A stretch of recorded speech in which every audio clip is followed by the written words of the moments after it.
Perfect. Yeah, perfect. Okay, thank you for reminding me. Yeah. No, that's okay. My name is Annette. Thanks so much for having me. I am a PhD student here at the University of Manchester. My research is about understanding how radiotherapy damages the brain tissue. I am on Cancer Research UK scholarship, not Commonwealth, but I go to the Commonwealth scholarship when I was going to do my master's degree at the University of Oxford in 2020, 2021. And then after I went back to Uganda because you have to go back to your country after that Commonwealth scholarship. So I went to Uganda for 1 year. I lectured there for 1 year, and then after I came back here. But in 2022, I also got the Commonwealth for my PhD, but I had to decline because the money on Cancer Research UK is higher than the money on Commonwealth. That was the main reason. Sorry. Yeah, but yeah, that's it basically. And I'm a Ugandan. Yeah. Thank you so much. And we're happy to have you here. Like I said earlier, we have the delectable Annette. So she also have a lot of experience, having gotten the award twice and rejected it. That means a lot because different offers are calling. Yeah, yeah, it's a good one when you have options. So now we're going to go into the webinar proper now. And we're going to have a presentation. A lot of what we are going to be doing today is going to center around questions and answer. People are going to ask questions. I have some questions here already from LinkedIn and yes, on Facebook. So we're going to answer some of these questions there. And if anybody have any question while we are doing the seminar, where we are doing the presentation, you can script it down somewhere, and we hopefully, and we believe we're going to do justice to all the questions you have in your mind. Thank you. Trying to share my screen now. Please, can you see my screen now? Yes. Maybe you just have to put it perfect. Yeah, slideshow. So welcome once again to today's webinar on 2024 Commonwealth Masters and PhD Scholarship. Like I said earlier, my name is Aviola Yodeji, and I also have here Annette Maya. So today, this is the overview of what we are going to be speaking about, talking about. I don't want to assume everybody knows what Commonwealth Scholarship is all about. So we're going to briefly talk about that, the peculiarity of this particular route, Commonwealth Masters and PhD Scholarship. We're going to talk about eligible countries and nominating agency. I get a lot of questions around the nominating agencies, so we're going to talk a lot about that. Then I'm going to give some tips, or we're going to give some tips on how to make your application outstanding vis-a-vis the selection criteria that have been put in place by Commonwealth themselves. And we'll have the question and answer section. So let's go into it. So what's a Commonwealth Scholarship? So Commonwealth Scholarship is one of the scholarships that's been funded by UK Foreign, Commonwealth and Development Office, the same as the Chevening Scholarship, the same as Marshall. They are being funded by the UK Foreign and Commonwealth and Development Office. And the body that oversees this is the Commonwealth Scholarship Commission. It's the body that oversees this particular scheme. And it enables students, and applicants and candidates to study in about 88 universities. It's one of the 88 universities in the UK that they have a standing MOU with. And the Commonwealth Scholarship is mainly known for attracting outstanding talents, innovators, leaders of the future around the Commonwealth countries, about 58 Commonwealth countries, to the UK universities. And they help to support the co-creation of research, innovation, solution to enact sustainable development priorities. So they center around helping people in issues related to sustainable, developing their potentials to solve problems relating to sustainable development. And the scheme started in 1959. And since the first co-op to now, they have over 31,000 alumni spread across different Commonwealth countries. And this scholarship scheme their scholarship comes in 7 different modes. They have 7 different routes. We have the Commonwealth Shared, we have the Commonwealth Fellowship, and this one too. We have about 7 of the Commonwealth Masters and PhD Scholarship. So now to the reason why we're here today, the route that is presently open, which is the Commonwealth Masters and PhD Scholarship. It is one of the 7 scholarship programs offered by CSE, which means if we were to separate Commonwealth Masters and Commonwealth PhD differently, that's about 8 routes. But since it comes out together, almost everything about these routes is similar. So that's why we are classifying it as 7 offered by the CSE. And one particular thing about this is that you have to go through 2 rounds of selection, which makes it a little bit different from other scholarship, from other routes of the Commonwealth Scholarship. Some routes, like the Commonwealth Shared, once you have your nomination by your nominating agency, which will be your UK university, you're already like 99% sure that you are going to get in. But for this one, nomination does not guarantee selection. So that means you are competing at 2 different levels, both at the nominating agency level and also at the CSC level. And another thing about this scholarship is that it allows you to pick your preferred course. You are not restricted, and you can select the university of your choice. Like I mentioned earlier, they have about 88 universities that they have a standing MOU with, but it's always a lot of things changes like every year. So there are some universities that might not be there presently, but by the virtue of you choosing them and they selecting them, they can reach an agreement with Commonwealth for them to take in applicants. So the 88 list is not sacrosanct. It keeps changing. So you have the opportunity of selecting the university of your choice and the course of study. You are not boxed into selecting a particular course or a particular university. You have liberty to choose anyone. And also, this is the only route for people from least developed countries and fragile states to study a fully funded PhD in the UK.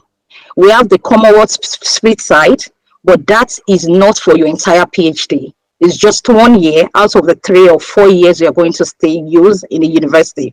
So this is the only route that allows for fully funded PhD for the entire study.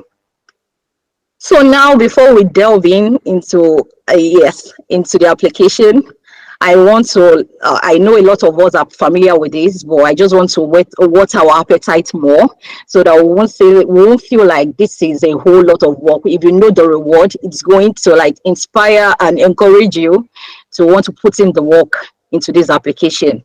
So what are the things that Commonwealth offers?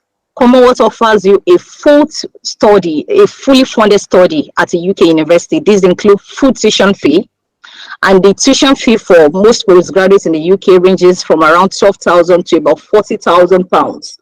So even if your tuition fee is as high as 30-something thousand plus, you are guaranteed that once you get a scholarship, it's going to be fully paid for. And also, we have the monthly stipend. The monthly stipend for people outside of London is about 1,300, over 1,300 pounds monthly. And for those people in London, over 1,600 pounds monthly. And on arriving here, you are going to receive a one-time clothing allowance for you to have. And also, there is also thesis and study grants that is being given to you. For people in research, there is a research fee that is being paid into your account, into your university, for you to carry out your research. And also your visa and travel costs for it's entirely paid for. When you're doing your application, you don't have to pay for anything. The only thing you will pay for from your own country is your tuberculosis, and you are rest assured that on getting here is going to be refunded to you in full. And for PhD students, you have an additional financial support for family allowance, which includes your spouse and 3 of your children, the first 3 children. And for masters, if you are divorced, if you are widowed or a single parent, you're also entitled to this family allowance. And there is also disability support for people with disabilities that is being given to them, financial support. And another thing that you can't quantify is the opportunity to meet other scholars and build meaningful relationships. You are going to meet a lot of high-flying people from all around, and you can build a meaningful relationship from there that is going to span even more than after your study, you still keep and leverage this relationship. This scholarship also offers you the opportunity to join leaders in sustainable development programs to support academics and professional development. You already have some alumni in a lot of doing a lot of awesome things in this sustainable development. By virtue of being a Commonwealth scholar, is like being inducted into the system. So you have a lot of people you can leverage and fly on their wings. So these are the things Commonwealth offers.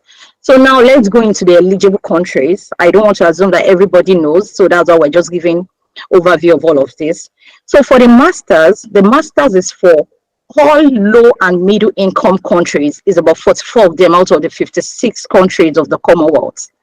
All these countries are eligible for master scholarship, for the Commonwealth Master Scholarship. All these, they are eligible for it. We have the list of it on the Commonwealth site already. However, for the PhD scholarship, we have just 18 countries, termed as the least and the fragile states, least income countries and fragile states. And I'm glad Nigeria is part of them, because I have some friends, some Ghanaian friends, asking why is Nigeria there and Ghana is not there. Probably we are listed as one of the fragile states because of the population and different issues that needs to be solved. So we have 18 countries that are eligible. So that means not all countries that are eligible for the master scholarship are eligible under the PhD scholarship. So these are the list of the countries that are eligible for the PhD scholarship. We have some list there. You can go through it, and I know a lot of us are aware of it, so I won't bother reading it out. So now let's delve into nominating agency. Like I said earlier, a lot of people ask me questions relating to nominating agency. For the masters, for these routes, you have two nominating bodies, which is the National Nominating Agency.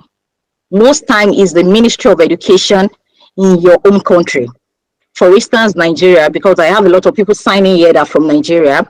Nigeria, we have the Federal Scholarship Board in charge of this. We have the HEC for Pakistan, and different countries, Ministry of Education in Kenya, different countries have their National Nominating Agency.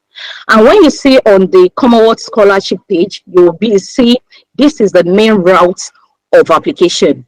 This is because what you need to have to apply for these countries is being a citizen of that country. There are really no additional, for most of them, not all now, no additional, probably you have to work in certain organization or these for you to be able to apply. And they have the highest number of nominees. They have the highest number of slots they can give to Commonwealth. So that's why they wrote it there that this is the main route. And another body they can nominate for the masters is some selected non-governmental organization and charitable organization. I have a couple of them here. I think all of them, not a couple of them, all of them here.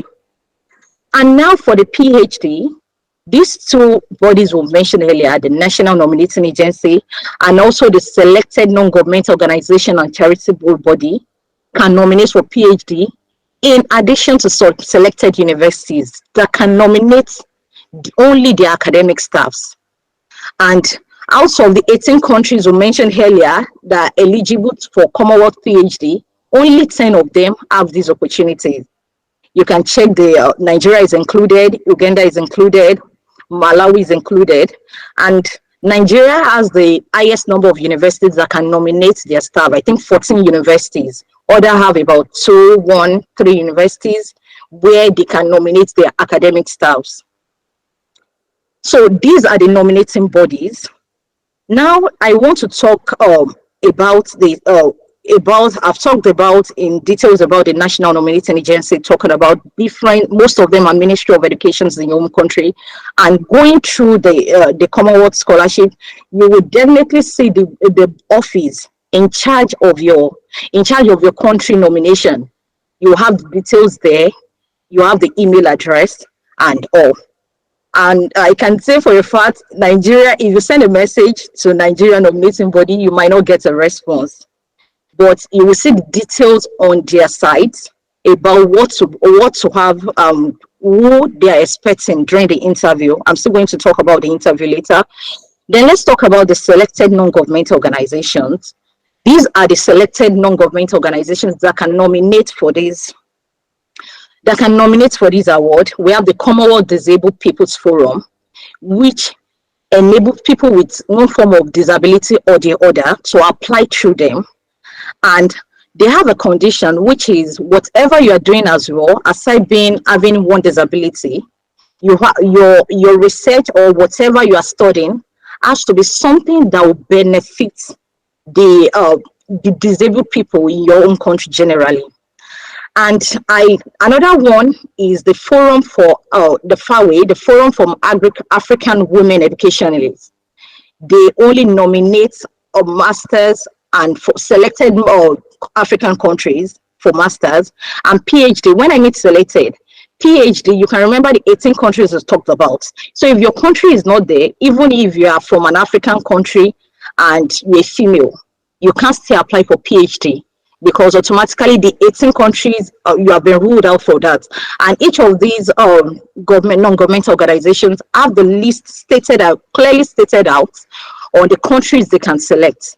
And for the masters, most African countries that can actually apply through the Forum for African Women Educationalists, Nigeria included, Uganda, and also Ghana. For the PhD, Nigeria Nigeria is also included, for the PhD. And one thing about this FAWE is that, before I forget that, I know it might come during the question and answer, but let me drop this. I know because I applied through them, they have an earlier deadline than CSC deadline. So CSC says October 17th. I'm sure for the past 3 years, the one I know of, FAWE always have an earlier deadline, which is most like a week before the deadline of CSC. Abby? Yes? Abby, sorry. I think James, could you just mute yourself, please? Yeah, perfect. Thank you. All right. So for the FAWE, they've improved on their site. Now, if you go there, you will see the list of each country's contact person for each country's. Nigeria have their own contact person. Uganda have their own contact person. Ghana have their own contact person. So all you need to do is to send an email ahead.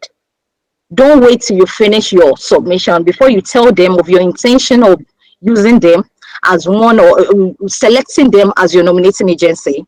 And what they did for me 2 years ago was that they gave me a list of the things I need to submit to them, of documents I need to submit to them. So you might want to do that one as soon as possible. Don't just select them, send an email to them ahead of time for them to be aware that you are selecting them, and they will most likely give you a list of the things you are supposed to submit. And like I said before, they just have an email address, and when you send your message and tell them the country, that's when they are going to refer you to someone else. But now they have specific email contact or email address for each countries. So females in Africa, I want to really encourage you to go through this route, to use this route, because you don't even have to do any interview. So especially for those people that are not presently in your own country, probably you are studying somewhere else. I have a friend that got this FAWE all the way from Japan. So you don't have to be in your home country. So there's one option you really love to explore as a female, an African female, yes. So another one is the early access. The early access has a condition, which is you have to be affiliated to one of their members' organization. They have about 44 of them. So you do well by going there, see if you are working or you've done any work relating to one of these member organizations. 44 is a lot of organizations. So this is for male, female, everybody generally, and it's also for African countries only. So you want to do it by checking this. And I must mention, Annette also got a nomination through early access. Yes. So check all the member organizations, go through their site to know if your country can be selected, and if you have any affiliation with one of the member organizations they've listed. 44 is a lot. And we have the Canon Collins Education and Legal Assistance Trust. which can only nominate people from selected South African countries. I think South Africa, Botswana, some of the South African countries, that's those they can nominate. And we have the Welcome Trust, which is only for Kenya and Malawians currently only. I have some people register for these events from Kenya and Malawi. So this is one option you want to explore. And also we have the Window Trust, which is for Kenya and Uganda. I think Kenya is one lucky country. Yeah, Kenya and Uganda only.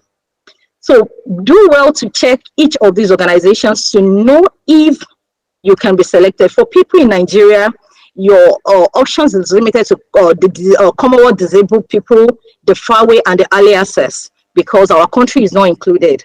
I'm sorry for mentioning Nigeria. Like I mentioned before, a lot of people that are registered for this are from Nigeria. That's why I've mentioned them a couple of times. So it's not like I understand that other people are also here. People from other countries are also here. Now to the selected universities, like I mentioned, for those people that are academic in the university, most universities have like a department in charge of maybe the Directorate of Research and Innovation or the DVC academics. You can write to them ahead that you are interested. But I know some of these universities have also published those people they can nominate. Those publish the advertisements and how you go about it. So you might want to follow up with your university if you're an academic in a Nigerian university. Out of the 14, like I mentioned, it's only 14 universities. I think they reduce it yearly.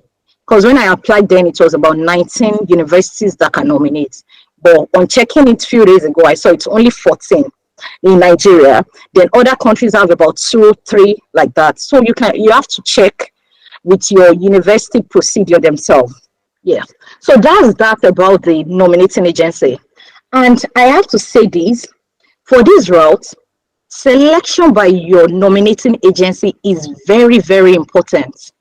No matter how good your essays is, no matter how good your application is, if you don't have any nominating agency putting you forward, Commonwealth is not going to go through your application at all. But having it at the back of your mind that it's not ending there, because Commonwealth actually invites 3 times the number of people that they require. So if Commonwealth is to give out 50 Commonwealth Master's Scholarship this year and also 50 PhD scholarship this year, they will tell the nominating agency to bring in 150. So that means they will distribute it across. For universities, I know they can nominate just 2. And like Kenya Ministry of Education indicated the number of people they can nominate. They wrote 19 for masters, 18 from Commonwealth. I was trying to get the number FSB Nigeria nominates, but I couldn't put my hand on something. But I saw a place where they wrote they nominated 45 candidates. I think that was 2019.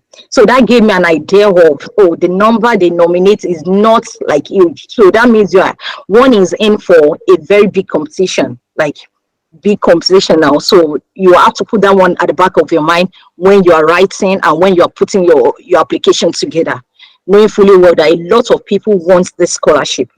Yes. So selection by nominating agency, like I said, is key.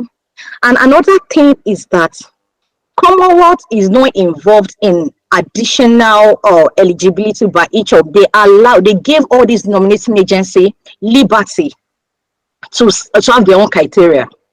For instance, the HEC for Pakistani, I know they write an exam, they have written exam in place. And I saw in one of their articles that you have to have a first class. That's despite the fact that Commonwealth said even if you have 2-2, you can still put in. But this country have their own additional, which is you have to have a first class before you attend, and you also have to write an exam. For Nigeria now, FSB, for instance, you have to have your NYC certificate.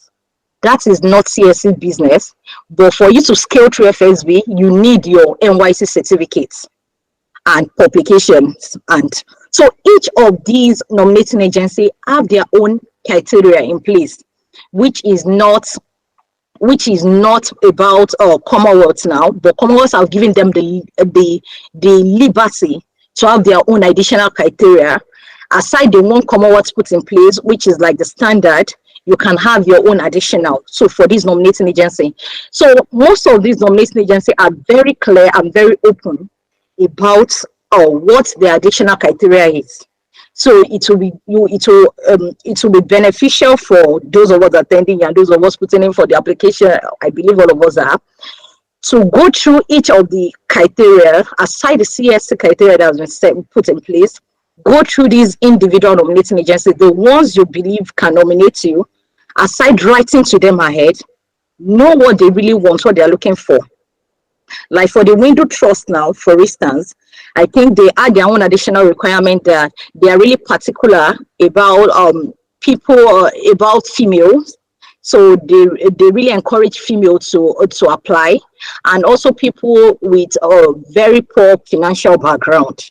So those are their own additional criteria. So you might want to do well to do that.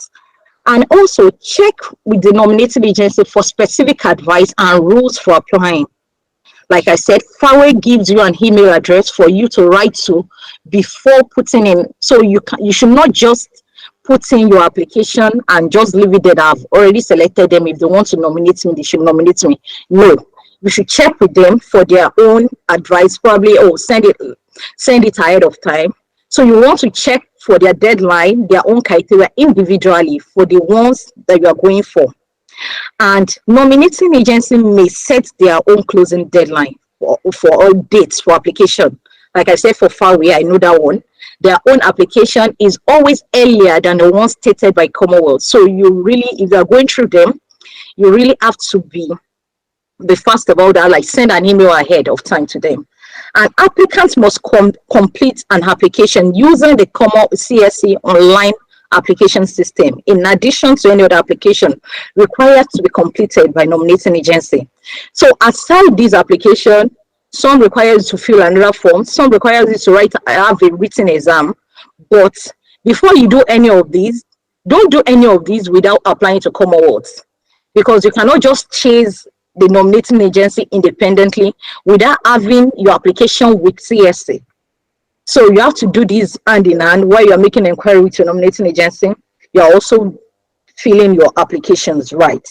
And one more thing I need to talk about, because when I was applying then I had the issue, I was a little bit confused. Like, can I make use of more than one nominating agency?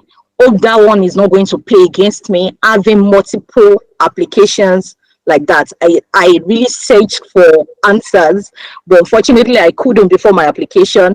But now I'm an answer myself. So yes, you can. Because when I applied then, I applied through the National Nominating Agency, FSB. I made use of FAWE, and I also applied through my university. I work in a university that can nominate. So I made my application through the three. So that means my referees have to submit 3 different applications. Everything I submitted was like the same thing, just that I started different application. On the application site, you have a place where they wrote start new. So you can start new, selecting another nominating agency. So which means for the non-government organization, if your eligibility like falls across more than 2, please do well to apply to them. The only thing is you have to inform your referees ahead of multiple applications, so they won't think the messages they are getting is just being duplicated. They will understand that, oh, this person have made multiple applications, although it's the same thing, it's carried the same, although the application number will be different. So you should do a lot of good if you inform them ahead that probably 4 is coming in, 3 is coming in, and they have to fill it differently because it's different. Yes, so you can apply to multiple nominating agency for them to put you forward, and that's not going to affect anything, because I got 2 nominations. I got from FSB and I got from my university, and Commonwealth did not, because of that, disqualify me. So that is another key thing to consider. So now let's go into the selection process and criteria and what to do. I'm very sure those people that have started the application would have come across it. Even those people that have not started the application, you would have seen these 3 criteria. These are the 3 major criteria Commonwealth look out for in the application. That's after you scale through your nominating agency. But because the nominating agency also know you are going for another selection, they also use this too because they don't want to lose out. What do I mean by losing out? At the point of nominating, I talked about, I used 50 as an example. If Commonwealth need 50 and they requested the nominating agency to bring forth 150, Commonwealth is going to do their own screening. At this point, Commonwealth is not considering your own country. Commonwealth is not considering your university. Like you are now on a like open competition now with other applicants. So, for instance, if let me use my own country so that it's not be like I'm against some or another country. Yeah. For instance, if Nigeria should bring forth poor candidates and Uganda now brings in stronger candidates. At this point, it's possible that all the nominees from Nigeria don't get any slots. And this is one of the things, the things why I love this scheme, and that's one of the things that gave me confidence. And with evidence I've seen that FSB don't joke with quality when it comes to the CSC, because they know if they push in or low quality candidate is at the detriment of their country. They're the one that's going to lose out, because at this point you are not being selected based on your home country. You are in competition with other people, with other scholars. So these nominating agencies also make sure that they are pushing forth good candidate, and I think probably that's why the Pakistan expect you to write examination. Commonwealth don't require you to write any examination. Your examination is your application, the essays you've written. I'm so sorry, my throat just went dry. I'm really sorry for the interruption. Please, are we still together? Yeah, that's okay. Okay, so that means you can you still see my slide, please? Oh, yeah. Okay, thank you so much. So now let's go into the selection process now and what to do. The first thing is about academic merit, as stated. Another thing is quality of research proposal, that's for PhD, and study plan for masters. And we also have potential impacts on development of the candidate's own country. So those are the three standards you are going to be judged against for you to be selected. So let's speak it one after the other. For the academic merit, one of the things you want to do well is to ensure that you put in your academic record, your transcript, your certificates. And there's an unwritten rule, which is CSC tends to like prioritize first class students. Not that people without first class don't get the scholarship, don't get me wrong, but most of the time, if you speak with those people that have gotten Commonwealth scholarship, a lot of them have first class. A lot of them. I don't want to give a figure. I don't want to put a figure to this in order to, since I don't have my facts in place, but sampling for people around, asking questions from previous scholars and all, you know, CSC kind of prioritize first class students and people with good academic standing. So now what do you do in case you don't have a first class? Probably your final year results was very good, like in the first class grade, for instance, but your final result is not a first class. When you're writing your essay, I think it would do well if you capitalize on your final year results, like what you did well, like how your results is excellent, the grade you had. Probably you had 4.85 over 5.0 in your final year. Talk about it, and in your personal statement, where it's going to like some of the challenges you passed through, you can chip in some of the reasons why you didn't finish with the first class, or why you didn't finish with, why you didn't have an earlier excellence grade. And for those of us that have partial scholarships or here and there tuition scholarship, you can always include that one as well in your academic prices, so as not to leave that page empty. And also publication, it's not important for masters to have publication. And I heard someone talk about PhD too. I heard someone got a PhD with Commonwealth without publication. But that is because the nominating agency of the person don't require publication. For PhD, and you are going through FSB, they require you to have publication. So you want to and if you have a first class, let's say you have 4.70 or 4.8, like all those high first class, don't just write first class. Be explicit about it. Like, talk about what you have, and in case you finished as a best student but not a first class, talk about you finishing as a best student in your essay, or you finishing as the first 1%. Just sell yourself out. Like, no, like, let them know that you have the stuffs. When it comes to academics, you have the stuffs, because it's one of the criteria they judge you against. And if you have any academic prizes in the time pass, please kindly put it there. If you don't really have enough, and probably the one you have is secondary school, I would advise you to put it there as well, so as not to leave that column empty, because it speaks a lot. If you have academics prizes, it shows that you have a track record of academic excellence, so they can invest their money in you, knowing fully well that you're not going to fail out, knowing fully well you're going to excel and finish strong. So that's that for academic merit. And the second one, which is the quality of your research proposal for PhD and study plan for master's students, I would advise you that the best way to do this is that let your essay, let your research proposal, let your study plan find relevance in one of the Commonwealth development team. Commonwealth has about 6 teams. Let what you want to study or your research, let it find expression in one of these. For those people with a course that might be difficult, so I don't really know much about music, but let me say I want to do a PhD in music, for instance, and I'm just trying to think in my head, how do I fit in music in this kind of thing? You might do a research on probably the use of sound, how it impacts people with autism, for instance, how they respond to it. I'm just using, don't mind my excuse, don't mind my example. That's what is just coming to my head now. Just make whatever you are doing, even if the course of study, particularly, you're finding it difficult, make sure you channel it in such a way that it can find expression in this. Like what I said now, using PhD in music as example, probably you are making researching on the use of sound on people with autism, how it can help them to improve their mood. That can allow you fit into the access and inclusion and access, inclusion and opportunity section of this team, of one of these teams. And you can also do something, just make sure you align your course of study in such a way that it goes through this. And this is also important when you are selecting school to study, especially for masters.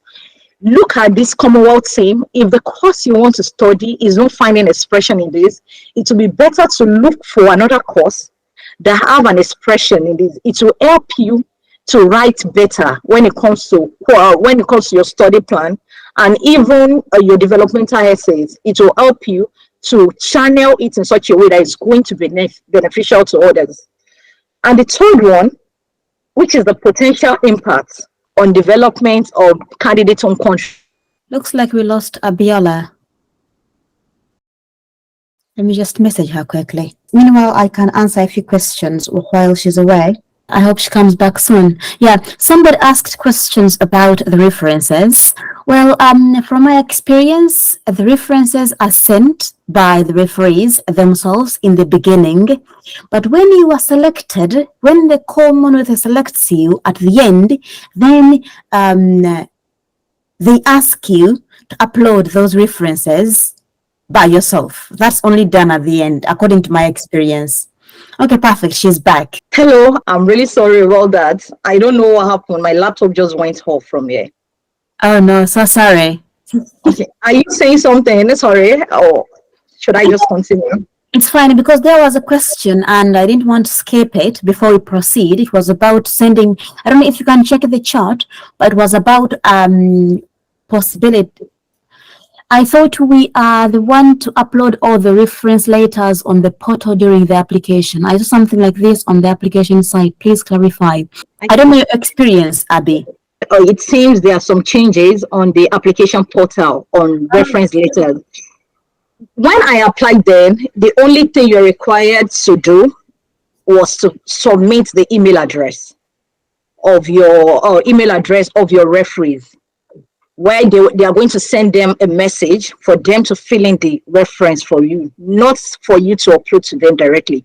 But for some of these Commonwealth or nominating agency, Fairway, for instance, Fairway requires you to get your letter and also your supporting statement directly to them. So in addition to your referee submitting to Commonwealth directly, they expect you to get a letter from them, the reference letter submitted to Commonwealth, printed out, like send it to them. So I don't know, Femi, do you want to say something about the new mode now? Okay, yeah. I'm just right on the portal now, and Okay. if you check it's about like attachment. I think it's the last, second to the last. I mean, to clicking submit. I just run through and just put in some words there to just see how it is. And attachment page, you would see that passport, you have to upload passport, your transcript, your degree certificate, university offer letter, references. And under references, the statement under it says scans of your 3 references, each on institutional head, a letterhead, or an email clearly showing the sender's detail, merged into one file. So your application would be considered ineligible unless it is accomplished by at least 2 references. Wow. So there is actually a point where you can then upload. Yeah, I was also surprised too because Yeah. By the way, Femi is also a Commonwealth scholar. Yes. 2019 Commonwealth shared scholar at the University of Upper Adams University. So he has experience in when it comes to Commonwealth scholarships. Thank you, Femi, for the clarification. Yeah. Oh, Femi, nice to meet you. And then if I'm to add something, some people find it very difficult to combine everything in one file. What I did was to use what is it called? There is an app called CamScanner. So some people don't know much about these apps, but you don't have to go through somebody to combine all your letters in one file. So I used CamScanner and combined everything. If it was about transcripts, my undergraduate, master's, whatever, I mean, for my PhD application, I combined everything using CamScanner app and uploaded. And I don't think there is anything else because I didn't upload my references. Things have changed. Yeah. All right. And then for the publication, like Abby mentioned, I didn't have any publication because I was selected by Halley and they never asked for it. And I didn't have one anyway. Luckily, I never had any publications for my master's, for my PhD. Even now, I don't have any. Yeah. Well, that's impressive.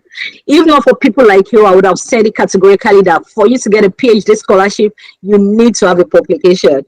But like I said, this is also dependent on the nominating agency. And also, I just want to add something to what Annette said about you can also use I love PDF to match flat files. That's what I use to match my own files. So you can also make use of that as well. Thank you. So let's go back to our presentation. I'm sorry for we are going to take the questions after this. I can see Gimi sent a message now. Don't worry, we're going to answer the questions after let me go back to my slides. Yeah. So the third criteria now, which is the potential impact on the development of the candidate's home country. You want to make sure that your essays, when it comes to your developmental essays, have linkage with one or more of the 17 SDGs. I know we are familiar with the SDG goals. Make sure whatever you are studying has a correlation with one of these. This makes it easier for you to write your developmental impact essays because they will ask you to write, I think, how what you want to study will impact at the global level, at the national level, at the local level. So if it's one of these NDG goals, know that it's a global issue. So already you'll be able to tell a better story, you'll be able to give a better point if it can find expression. Let me use my research for instance. I'm working on intra-household gender gaps in agriculture and its impact on food security.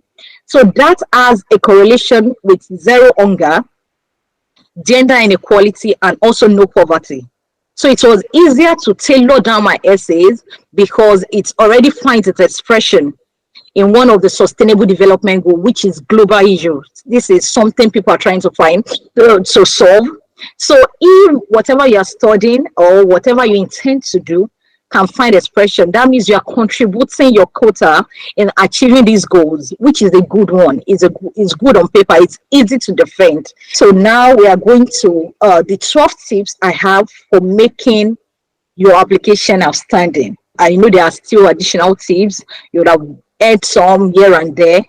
So the first one is let your essay shows that although you will be a primary beneficiary of this award, the benefit does not end with you.